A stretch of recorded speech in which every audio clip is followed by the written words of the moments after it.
जय श्री कृष्ण। आप सभी श्रद्धालु भक्तों को माघ मास की पावन पूर्णिमा की हार्दिक शुभकामनाएं। शास्त्रों में माघ मास को अत्यंत पुण्यदायी बताया गया है। कहा जाता है कि इस पवित्र मास में किया गया स्नान, दान, जप और तप मनुष्य के जीवन से अनेक पापों को नष्ट कर देता है और उसे अक्षय पुण्य प्रदान करता है। मान्यता है कि माघ पूर्णिमा के पावन दिन स्वयं देवता, ऋषि मुनि और गंधर्व पृथ्वी लोक पर पधारते हैं और त्रिवेणी संगम सहित पवित्र नदियों में स्नान करते हैं। इस दिन 3 बार स्नान करने से अश्वमेघ यज्ञ के समान पुण्य फल की प्राप्ति होती है। जो भक्त संपूर्ण माघ मास में स्नान नहीं कर पाते, वे यदि केवल माघ पूर्णिमा के दिन श्रद्धा भाव से पवित्र नदियों में स्नान कर भगवान श्री हरि को दान अर्पित करते हैं तो उन्हें पूरे माघ मास के पुण्य के समान फल प्राप्त होता है। आज की यह माघ पूर्णिमा वास्तव में अत्यंत पावन और दिव्य तिथि है। तो आइए इस शुभ अवसर पर हम एक अत्यंत सुंदर और रहस्यमयी पौराणिक कथा का श्रवण करते हैं। श्री वेद व्यास जी कहते हैं, जो सच्चिदानंद स्वरूप है, जिनकी सुंदरता और माधुर्य से संपूर्ण सृष्टि मोहित हो जाती है, जो अपने प्रेम से भक्तों के हृदय को आनंद से भर देते हैं, ऐसे भगवान श्री कृष्ण को हम बार बार नमन करते हैं।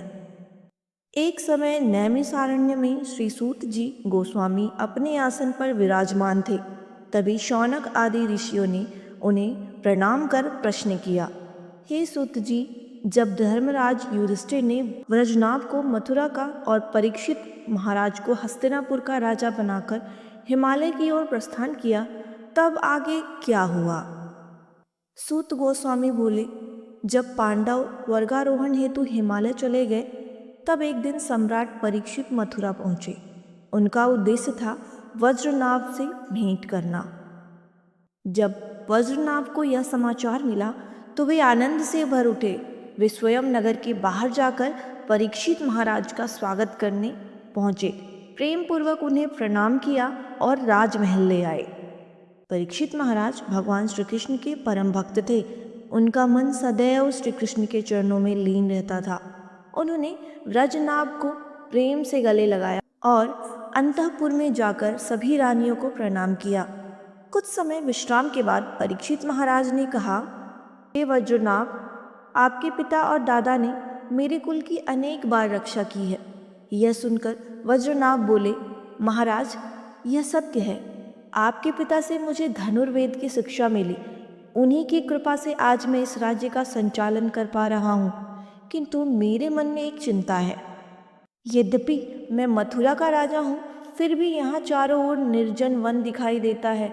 बिना प्रजा के राज्य कैसे समृद्ध होगा? तब परीक्षित महाराज ने महर्षि शांडिल्य को बुलवाया। महर्षि शांडिल्य ने वज्रनाभ से कहा, हे राजक, ब्रजभूमि साधारण भूमि नहीं है। यह साक्षात सच्चिदानंद स्वरूप धाम है। यहाँ भगवान श्री कृष्ण की दिव्य लीलाएं आज भी गुप्त रूप से चल रही हैं। जो सांसारिक दृष्टि से देखते हैं उन्हें यह भूमि निर्जन प्रतीत होती है, लेकिन जो भक्त दृष्टि रखते हैं उन्हें यहाँ हर कण में श्री कृष्ण की उपस्थिति का अनुभव होता है। भगवान जब अवतार लेते हैं तब उनके परम भक्त ऋषि और देवता भी पृथ्वी पर अवतरित होते हैं। भगवान अपनी लीला पूर्ण कर अंतर्ध्यान हो जाते हैं, पर उनकी दिव्य लीला इस धाम में सदा विद्यमान रहती है। इसलिए हे वज्रनाभ, आप चिंता मत कीजिए, मेरी आज्ञा से यहाँ गांव बसाइए।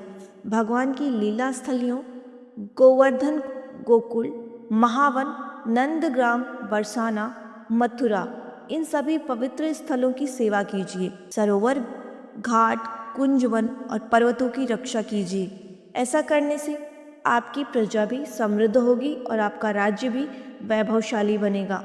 मैं आपको आशीर्वाद देता हूँ कि आप स्वयं इस ब्रजभूमि के रहस्यों को जानेंगे और एक दिन उद्धव जी के भी दर्शन करेंगे। महर्षि शांडिल्य के वचनों को सुनकर परीक्षित महाराज और वज्रनाभ अत्यंत प्रसन्न हुए और भगवान श्री कृष्ण का स्मरण करते हुए नतमस्तक हो गए। तो दोस्तों, यह थी माघ पूर्णिमा से जुड़ी आज की विशेष पौराणिक कथा। यदि आपको यह कथा अच्छी लगी तो कमेंट में हरे कृष्णा ज़रूर लिखें। ऐसे ही दिव्य कथाएं प्रतिदिन सुनने के लिए हमारे चैनल आस्था श्रद्धा भक्ति को सब्सक्राइब ज़रूर करें। वीडियो को लाइक करें और अपने प्रियजनों के साथ शेयर करें। मैं आपसे फिर मिलूंगी एक नई पौराणिक कथा के साथ। तब तक के लिए हरे कृष्ण।